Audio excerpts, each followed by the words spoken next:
I think a lot of things exist on a binary scale. They're black and white, but a lot of things in the human performance, high performance space that exist in the gray. There's some things that are absolutes, and I think you have to have an appreciation of what those absolutes are. Welcome back to Full Court Press. I'm Matt Tuttle. Today we have another good friend of mine, Adam Loiacono, who spent a decade around professional sports in both basketball and soccer, similar to myself. So we have a nice conversation around this. Adam's experience as a PT and performance coach has led him on a journey to work on upgrading health and performance for athletes by integrating concepts from sports science, performance training, and PT. Today, we spend most of the episode talking about the rehab continuum in professional basketball and all the factors that are involved with rehabbing these extremely high-level athletes. Throughout the episode, Adam's experience and humility shine through as an expert provider in this space, and who can continue to share his knowledge, not just here, but on his own podcast, Finding Small Wins. All that said, let's get to the episode with Adam.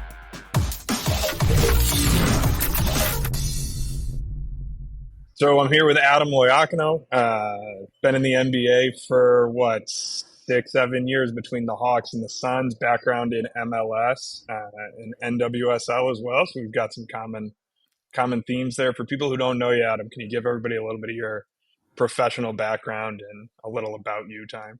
Sure thing, man. Like this is gonna be fun. I'm excited to catch up with you. I know we always have fun talking with each other. So yeah, I was started in MLS. Started with the youth academy, coaching youth soccer, but then also transitioned more into a fitness role at the youth academy, and then graduated to the first team with them for I think 4 or 5 seasons. In addition to the youth academy, was lucky enough to spend 1 year as well down in Orlando with the NWSL.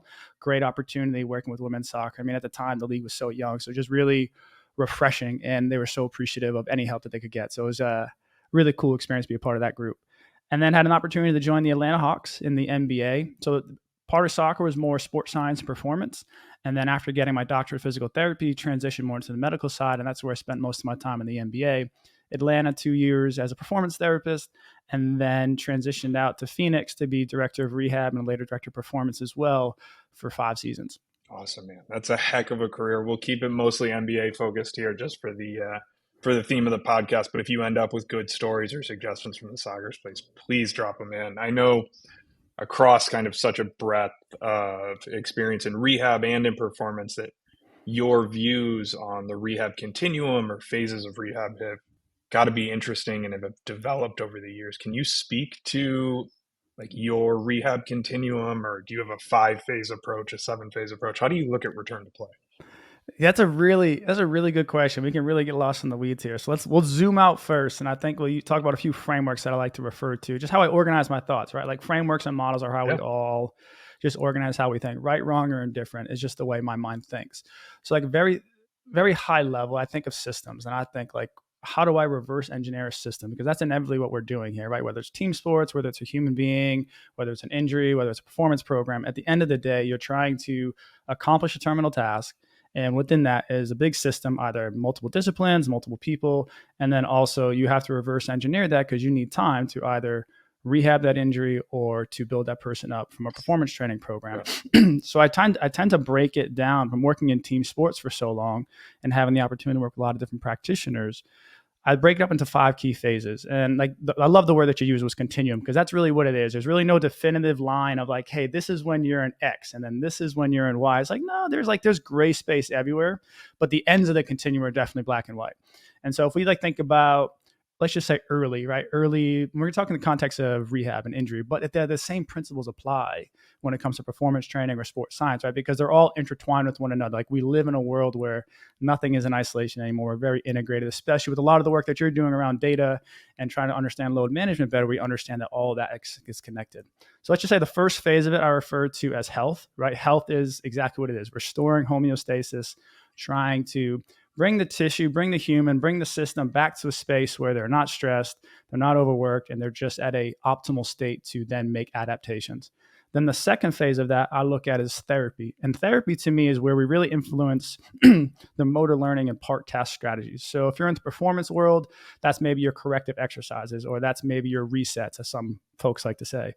Or if you're in the physical therapy space or the physio space, athletic training, you're rehabbing an injury, that's maybe your first 7 to 14 days, or really just focusing on these part task strategies, these really local qualities that we want to develop, because we know you can't train the system with a broken part, right? For lack of better terms. So you want to enhance the part as best you can, and very well knowing that that's going to continue to enhance as you train the system. So then you have health, then you go to therapy. Then after therapy is training, right? So training to me is defined as like the whole task strategies, the whole body movements. This is where everybody loves to be. It's the fun stuff. It's where you're really not dealing with pain. You might deal with some of it, right, as you start to introduce it. But it's really where the athlete gets an opportunity to feel like themselves, because they've either been on the shelf for a little while, or from an athlete that's in the training space, you kind of got past the warm up, you got past the correctives, and now you're in a space like, okay, cool, let's get after it. So to me, that's what training is, right? Whole task strategies and integrating the parts, quote unquote, that you've been working on to then create a global strategy. Then the fourth phase of that to me is the performance space. And so the performance space is really fun too, because it becomes competition against themselves, right? You're trying to chase these exact goals, either through tech, through data, through competition with themselves or with others.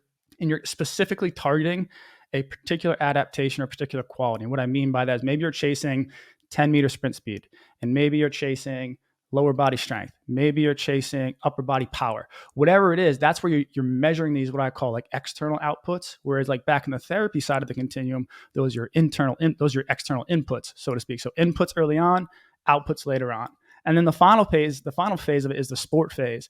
But I kind of like, and we can get into the weeds on this, but I think the sport phase underlies all of it, because at any given time, you can still be participating in sport, whether it's early rehab, middle rehab, early training, late training, but along a continuum where I say, hey, like you have sport at one far end and you have health at one far end. And I intentionally think that way because one phrase I catch myself saying is a healthy athlete is an oxymoron. I think, when you're talking about high level athletes, unless they're playing one competition a week or one competition every 2 or 3 months, right? Which is not the norm anymore. Like from the time the business side of things, there's so much competition to generate revenue that when you start having these high stressful events back to backs, every 2 games every 3 days, whatever it may be, the body just doesn't recover that well. So I think the idea of a healthy athlete is an oxymoron. It's just an expression I remind myself to say, hey, there's going to be stuff that you can't change. You just got to manage it. And it may not be ideal, but at the end of the day, they're still going to go out and participate in that sport. So how do you make them optimal for what they have to do? Yeah, I would echo a lot of that. I think at 3.5 games a week in the NBA, it's nearly impossible to play all 82 and to be healthy, right? Like you are at some point patchworking guys together. They have periods that they feel great and they have periods that they feel bad and they play. But if you look back to last season in the top 50 scorers, only one in the top 50 played all 82 games. So it is very much an oxymoron. I think it's good to remind yourself when you're working in that space, and for people interested in that space, like you're not going to keep an entire roster healthy and all available for all 82. It's just an unreasonable expectation. But to your rehab continuum, which I really appreciate, that it's not phase 1, phase 2, phase 3. Like it's not this very numeric linear direction, because it feels like you can blend between those spaces. But how do you look at advancement criteria, whether between those spaces or in those spaces? So is it heavily weighted to subjective moments? Is it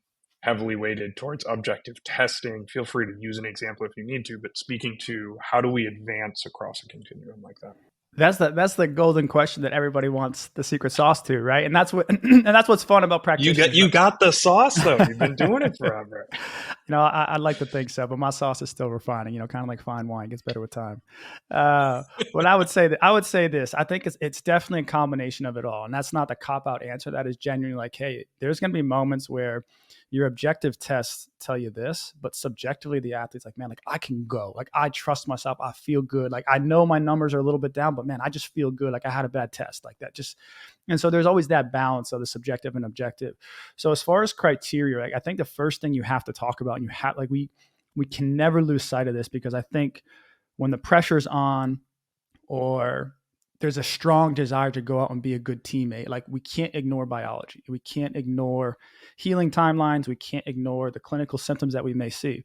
So I think it's very important. You just have to respect biology. And I'll just leave it at that. It's like respect biology, understand what a normal healing timeline can be. And irregardless of infrared light, cold plunge, sauna, there's just things that we can't expedite all that much, right? There's a reason why a broken bone still takes 4 to 8 weeks, depending on the age of the bone and the specific bone that you had. So like, let's just be honest and say, hey, there's a lot of great stuff that may push 1%, but 80 to 90% of the stuff is just rooted in good biology and having an understanding of that.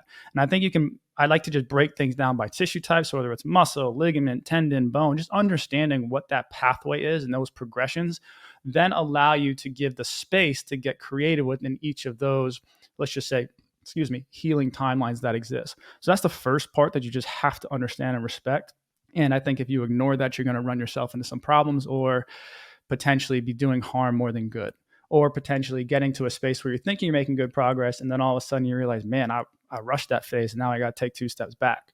So I think that's the first part of it. And then the second part is criteria. And I think that's the fun part of the rehab space, the performance therapy, the strength and conditioning, because there's so many tools in our toolbox now with the influx of technology being more affordable, with the amount of middleware companies that are processing data for us, with the massive boom in artificial intelligence. Like, I'm so excited to see where that takes the data and training aspect for us, that it really becomes endless possibilities when it comes to criteria. But I think you have to break it down logically and ask yourselves, what are the key constituents of this rehab case, of this injury, that I need to make sure are in an adequate space? So I think the classic example is an ACL, right? I think everyone loves to talk about an ACL, and for maybe not even ACL, let's just talk about a knee, right? In a knee, we know we want to see full range of motion. We know we want to see quadricep strength, maybe hamstring strength, depending on the type of injury, but probably want to see a good balance of ratio there. And that's well understood and studied in the research of like hamstring to quad ratio, quad to hamstring ratio, percentage of body weight on peak torque of a quadricep strength exercise. Like these norms exist of just absolute measures that, hey, we all should probably be hitting these measures, irregardless of the injury, irregardless of the athlete. Because if we hit these numbers, if we hit these external outputs, right, from the performance side of the continuum, if we hit these external outputs, then we at least say, hey, we're in a safe space. We're based on the literature. If you hit these external outputs, right, if you hit this lower body strength, if you hit this 10-meter sprint speed, if you hit this peak torque on isokinetic knee strength, that you're less likely to get injury or less likely to have a re-injury, right? That's where all the information I think the standards come from, are these regression models that just take time and data to build. And we're starting to reap those benefits of a lot of that coming through. So then you create these standards of, okay, this is what I want to see for knee strength. This is what I want to see for my force plates. This variable is important. This variable is not important because this research paper was able to study that. So it's a fine balance of criteria and respecting biology. And I think for me, the tools that you have within your toolbox, everybody's got different accessibility to a lot of different things. You and I have been very fortunate working in pro sports that kind of unlimited resources. Like, you need something for the sake of a multi-million-dollar athlete, organization is going to support you. You'll get that. In the context of maybe Gen Pop, where you don't have that, there's still a lot of principles that underlie a lot of the high-end tech that still applies. Like, you don't need an isokinetic strength test to go test quadricep strength. Do a 5-rep max on the unaffected leg. Can you do the same on the other leg? As simple and as easy as that is, I promise you, that is a proxy that I use all the time with professional athletes and saying, hey, let's just get on the leg extension. Let's just get on this machine. Show them what you can do on one side versus the other. And it's not perfect. It's not science, but I'm measuring external outputs and I'm measuring over time and progress. And that's probably the biggest thing when it comes to the topic of criteria progression, is just having consistent tests that you use that are, this gets back to the conversation of validity and reliability and relevance and irrelevance. Like, what makes the most sense based on the injury type, tissue type affected, and what they're going to have to do in the end. Yeah, I want to appreciate and highlight your commentary on the bone healing versus kind of the soft tissue healing that we see in pro sports, right? Like, bone healing, player has a bone injury. Hey, here's the timeline. Nobody seems to fight it. Soft tissue injury, here's the timeline, and everybody's wondering how we can take a week here or 2 weeks here. How do we shorten it? And it's like, it's all still tissue healing at some point, right? Like, we have to your point, respect what timelines of healing are. We're not going to necessarily change biology. The Adrian Peterson case will haunt performance therapists for the rest of our lives and careers, because everybody wants to use that as the example, but it's really a gamble and a risk assessment. So in those moments that your objective criteria may not be met, but you have an athlete who is saying, I'm good, I'm ready to go, I'm ready to push, how do you personally assess risk? And then how do you explain that risk assessment to the athlete and what they may or may not be getting themselves into? Transparency and honesty. And I think I've learned over the years, if I've tried to be too smart with how I'm trying to communicate or circumvent the truth of like, hey, again, sticking with the knee injury, hey, your quadriceps just not strong enough. And because your quadriceps not strong enough, you're not going to be able to jump or absorb forces as well. You may use an alternative strategy. You may be able to perform the test and get the outputs we need, but it's not the same quality. So I think to answer the question, I've just come to a space of being transparent and honest. And at the end of the day, it's not my decision ultimately.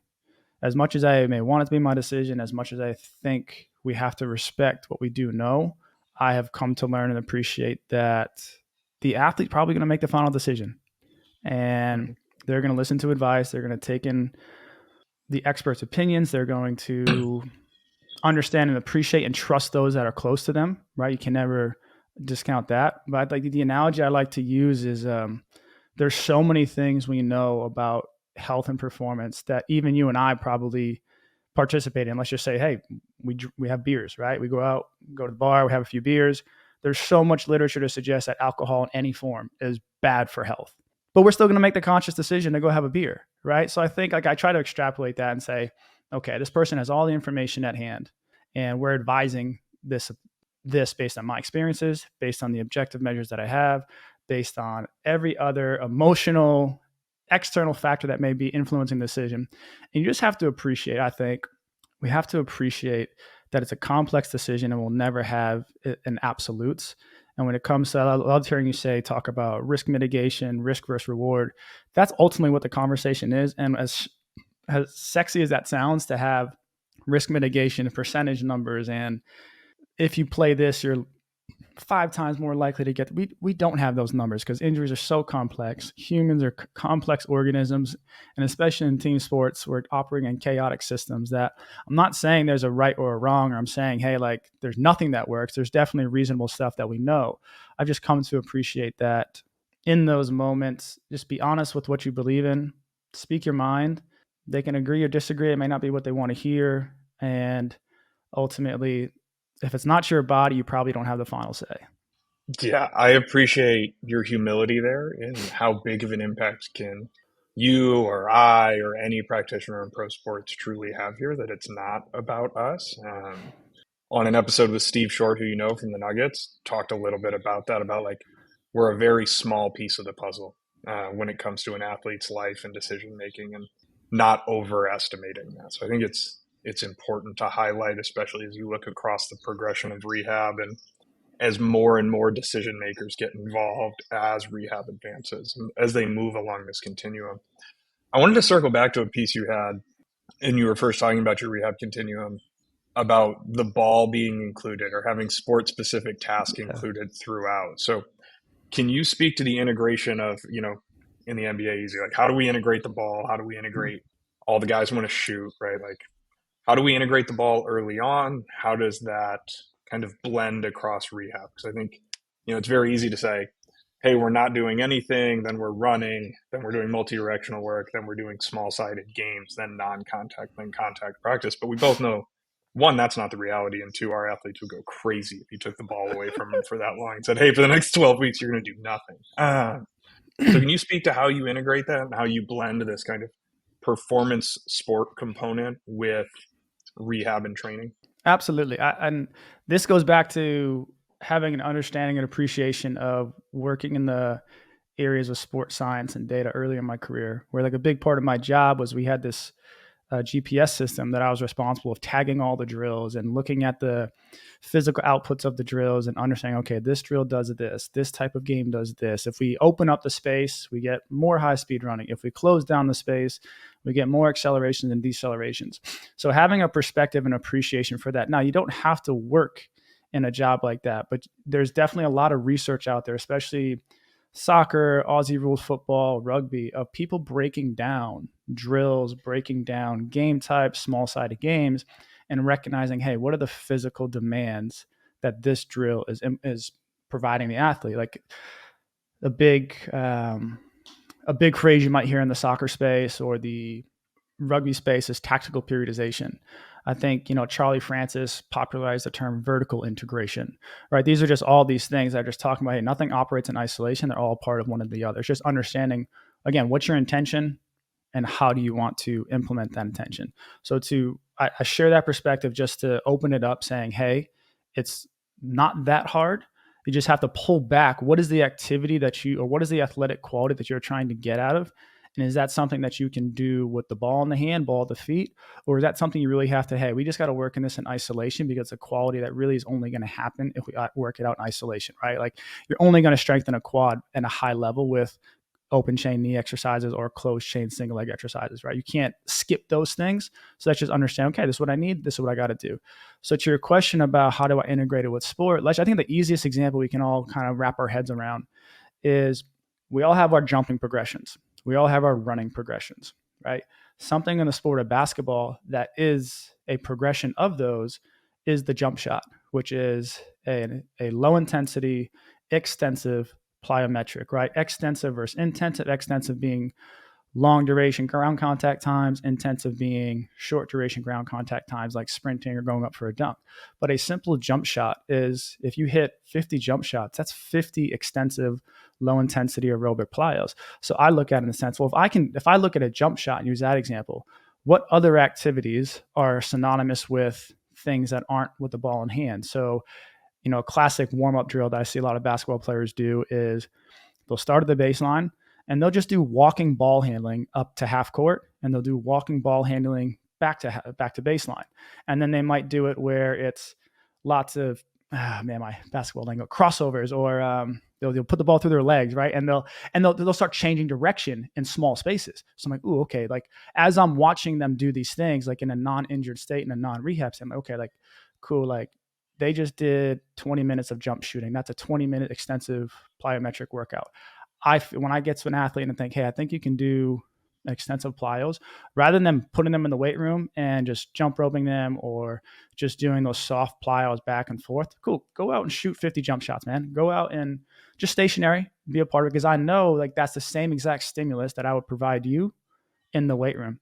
The ball handling, if I'm starting to do introduction to change of direction, well, if I just have a conversation with a coach and say, hey, this is what I need out of him, we're trying to get just low intensity changes of direction. So, and most of the time, if you just break it down, these coaches are brilliant. They understand, like they're so creative that they come up with things that you wouldn't even think of. And in actuality, it's more specific, right? We talk about sport specificity.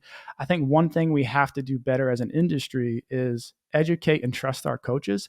And when I say educate them, I mean taking the time to communicate what it is that you want physically, and then allowing them to have space to create, because that's what coaches are great at doing. They're great at creating and they're great at connecting with the player. Probably better than some of us are, just because of the sheer fact that they're a sport coach and we're not, right? Like I wouldn't trust me to tell you how to take a jump shot or put you through a basketball workout, but I develop a relationship with 2 or 3 of the assistant coaches. Like, man, now like indirectly I'm helping this athlete, but it doesn't have to be me. And I think that's where my mind goes. I hope I'm answering this question. I may have gone around in circles here, but I think to bring it back full circle to your original question, when it comes to integrating the sport, to me, it's not standing on a foam pad and catching a basketball and working on single leg balance. It's not standing in the training room and working on little volleys if you're a soccer player, right? I think it's a matter of how do you understand what the sport demands are, understand what you want physically, maybe even mentally as well, because don't forget, the moment the athlete gets back on the field or the court and they're working with the coach,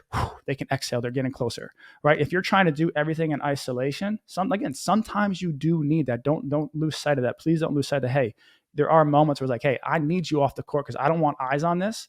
I want us to trial through this and work through this ourselves because, hey, this is something new for you. We haven't done this in a while. And that's an important space to recognize too. But I promise you, if we can peel back what the actual sport action is, understand what it's doing physically, right? Dive into some of the research in rugby, dive into some of the research. Even basketball is doing a pretty good job. Some of the European leagues are looking at small-sided games over there, is understanding what the physical demands are, and then getting creative with your rehab program to say, hey, do I have to be the person that implements this?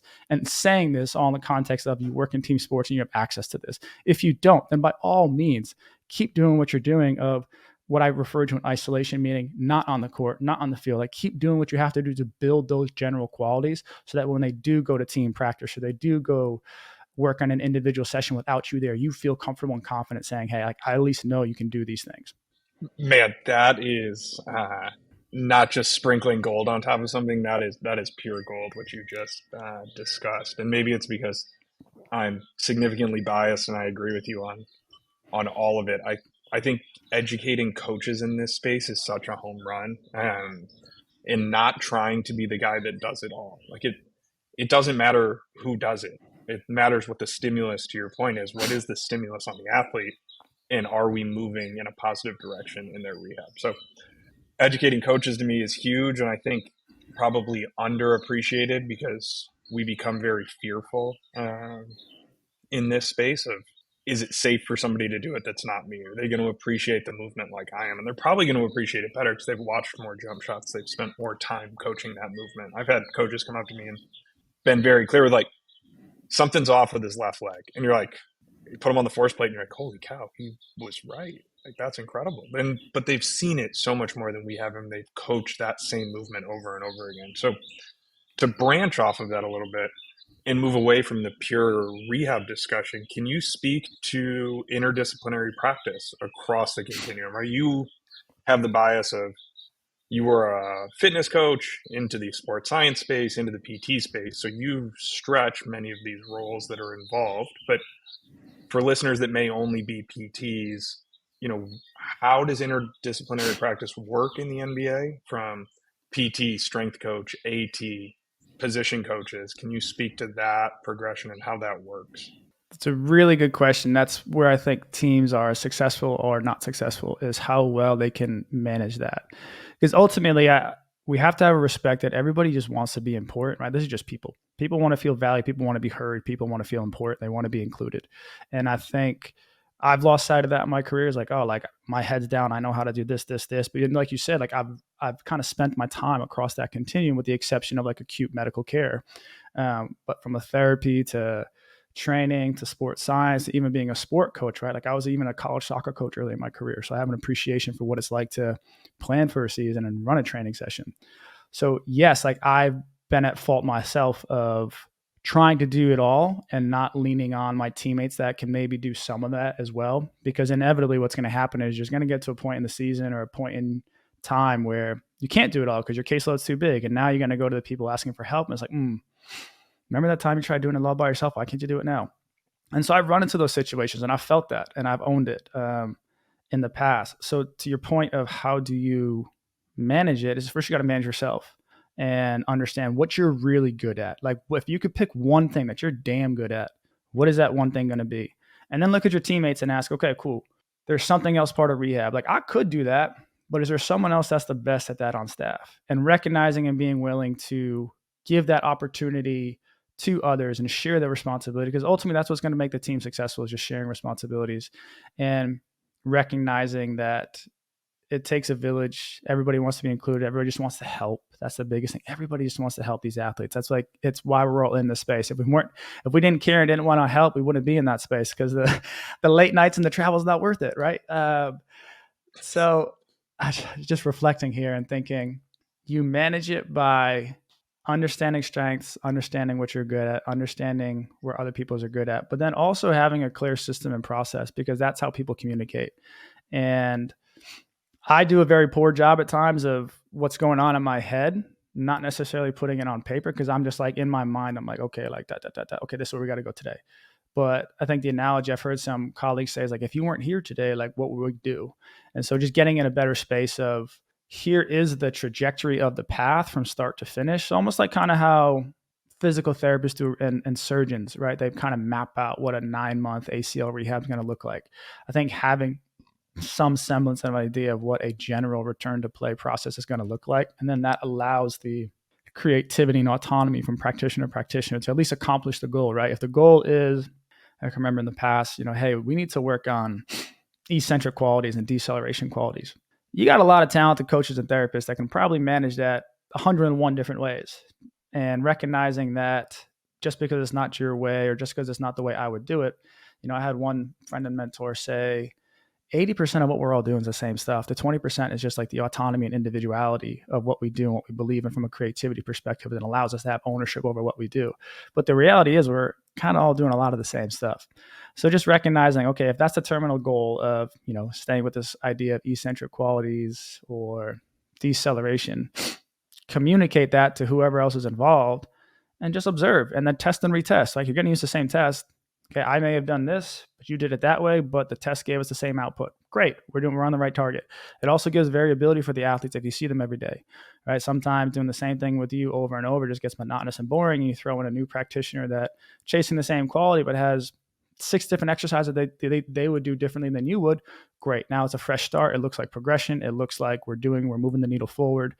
So I hope that answers your question as far as how you manage it. I think I will summarize and say open communication, honesty with yourself, what you're really, really good at, and being willing to share the responsibility, and then having a clear goal, a clear goal in mind so that people know, okay, if this is the goal, I know how to execute this goal. Yeah. I think, again, there's so many good things there. The number one thing that I think for listeners to recognize is that at no point there did Adam mention, this is the time I pass it off to the strength coach. This is the time I pass it off to the AT. It wasn't role driven or education, like previous education driven. It was very much who has this skill set at this time to do the task. And very personal reflection, because it is so easy to just, I have been guilty of it many times, like you said, of just like putting my head down, not writing things down on paper. I'm just going to go and do it. But that doesn't lead to a successful team. So recognizing in yourself and others, regardless of credentialing, who has the best skill set to execute this is a home run way to approach it. And off of that, I think continuing to move forward, like as you get out of this kind of pure rehab space, players are back on the floor. You mentioned technology. You mentioned at one point AI. There's a huge influx of technology into the NBA. There's a huge influx in research in basketball internationally at this point. But what is your take on the integration of technology in the NBA? How do you blend this kind of art of rehab and this very kind of strict, rigid sports science space, technology space, where companies are saying this is X and this is Y? How do you blend the two? Where do you see this space going? Can you open that up a little bit for? Yeah, let's jump in here. There are two opposite ends of the spectrum, right? The art of it and then the science of it, right? I think a lot of things exist on a binary scale. They're black and white, but as we all know, many things exist in the gray. There's very few things, not very few. There's a lot of things in the human performance, high performance space that exist in the gray. There's some things that are absolutes, and I think you have to have an appreciation for what those absolutes are. But for example, what's like an absolute that we probably would all agree on? Like, we know VO2 max is important for aerobic endurance, right? We know, like, hey, if you want to be fit and you want to have a high capacity, you better have a high VO2 max. Like, that's probably an absolute, right? Now, what that absolute number is probably dependent on the sport and probably dependent on the age of the athlete, positional demand, so on and so forth. But I think we can all agree, like, an absolute standard would be a high VO2 max, maybe 55 milliliters. I forget the milliliters per kilogram, probably 55 greater would be a good standard, right? That's an absolute. I'm going back to my exercise phys days here. So the tech side of things, what I've learned over the years, let me just speak from personal experience. What I've learned over the years, 80% of the time, what I see in technology and data, when it comes to let's just talking about performance and physical therapy and rehab, 80% of the time, the tech validates my own intuition. And I think that's where the art of it is okay, we're 4 weeks into this injury. I've seen this injury before a dozen times. Usually the 4-week mark, this is what I've seen in the past. Okay, cool. Like, let's just go test to make sure this is what I'm seeing. Get on the force plates. We test. Okay, cool. The symmetry is, 15, 16%. That's what I thought would be at 4 weeks given this injury. Okay, cool. Let's just keep on with the program. And then every so often you get an outlier that says, oh, I didn't see that coming. Okay, we got to adjust your training program. And so I look at it in the sense of technology gives me the objectivity to a lot of my own intuitions, but also the beauty of technology and it being a lot more easier from a visual, what's the data visualization, right? A lot of companies are doing that really well. It's like back in the day when I was in soccer, I was still using pivot tables and trying to figure out, like, how do I do conditional formatting? But nowadays, like, we got companies like Healthy Athlete, we got companies like Kitman, shout out Darcy. I mean, there's just so many companies that are doing data visualization really well. And what that does is it tells a story for the athlete, and it showcases the journey that they are going on and seeing, okay, hey, like we were talking about earlier in the show of sport being at the end of the continuum, health being at the start of the continuum. Well, same thing is, hey, I love testing an athlete so early in the rehab process just to show them how poorly they performed. Because then in 4 weeks' time, when you have multiple data points, they can see the drastic change that they just had from day 3 of a grade 2 ankle sprain to day 24 of that same ankle sprain. And the trend line is so powerful. Or like, hey, return to percentage of baseline. So to me, the technology and data provides the information necessary to tell the story. It also gives you credibility, right? You can't measure my intuition. As much as I try to sell you on, as much as I try to tell you about, as much I'm like, hey, like, this is what I believe, and this is why I believe, this is what I know, this is what I've read. It's like at the end of the day, a lot of people just who don't understand the space need the tech and the data to understand what it is that you do. So it gives you credibility to what you do as well. It pulls back the curtain on just trust me, bro. We've got this, right? It's very much like, hey, just trust me, bro. Here's why, right? Here's the trend line, as you mentioned. I think a highlight in there is the early stage testing, so that you can have that data point, because we have to recognize that athletes, coaches, front office personnel outside of us are not familiar with what those numbers should be. So if they don't see it early, they don't have a reference point. So if your first data point's at week 4 or 6, they don't have anything to reference it back to. So a lot of gold in there, Adam, over the last 35, 40 minutes. I think you've learned so much in this space. You've been around this space for so long. Who's somebody that the audience, the listeners, should follow to learn more in this space? I think the crew over in New York City, shout out Greg, Trevor, Doug, the OGs over there at Resilient Performance Physical Therapy in New York City, New Jersey. Those guys are doing a really good job in the private sector, and I believe they're in the middle of writing a book on return to play as well. So I think, follow them on Instagram. They do a great job putting out good information. And just what I love about it, they're all coaches and therapists. So what they put out is actionable, it's practical, it's not fluff, it's not trying to do anything too sexy, too creative. It literally is just doing the basics really, really well. And they're having great success with it. So please, shout out to the guys at Resilient Performance in New York. Love that. And then somebody inside this space that is inside of the sport world right now that you feel like people should keep an eye on. From just a personal, I think the work that Dave Tenney's done over the last 10 to 15 years in high performance in general, how he's helped, soccer teams really integrate the high performance space. I think he does a really good job there. He's down at Austin. We cross paths in MLS and NBA during our times together in those leagues, respectfully. And I'd say more like on the practical side of things, I think the space of like integrated, getting back to the technology and the data. I think Daniel Bove's on some pretty creative stuff, creating some systems and frameworks for the population. He's down at New Orleans right now, Director of Performance. So I think Bove is doing a good job with creating frameworks around load management and periodization and programming and how to manage team sports. So he's another person I would say presently that's relative to the sport of the NBA. He's a guy I'd follow. Love that. And then who's been your biggest influence in this? Whether inside the space, family, author, musician, who's been your biggest influence? Oh, I'd say in the media professional space, it'd be Bill Hartman out of Indy, out at IFAST. He's just been a huge mentor of mine. Answered a lot of questions for me that I had, or gave me the space to ask questions early on in my career when maybe perhaps that space wasn't created from others. So I think he really has just helped me think deeper and really connect ideas, that understanding that this thing is way bigger than any of us can actually imagine. I love that. I love you being able to shout out some people who have helped you along the way, and going back through Resilience Performance, through MLS, NBA up until now. It's always good to be able to shout out the people that have gotten us to where we are. Now, for the listeners, how do we find out more about you? Shout out your own podcast here. Give everybody kind of where can they follow Adam going forward? Sure thing, man. I run my own podcast called Finding Small Wins, where, we pull back the curtain on sports and try and shed some light onto how others can learn from the environments of pro sports so that they can upgrade their own health and performance. So by all means, please check out that podcast. Have a website that have a bunch of free resources on it relative to return to play, high performance. It also houses the podcast as well. So I'd say the website, adamloiacono.com. It's my name. So hopefully more people learn how to pronounce it correctly. I just figured to just put it in the website name itself. And Finding Small Wins podcast. And then it's my name across all socials, adam.loiacono across all the socials. Awesome, Adam. Well, I appreciate you taking some time today and being on the show, and always good to chat. I'm sure it won't be long before we talk again.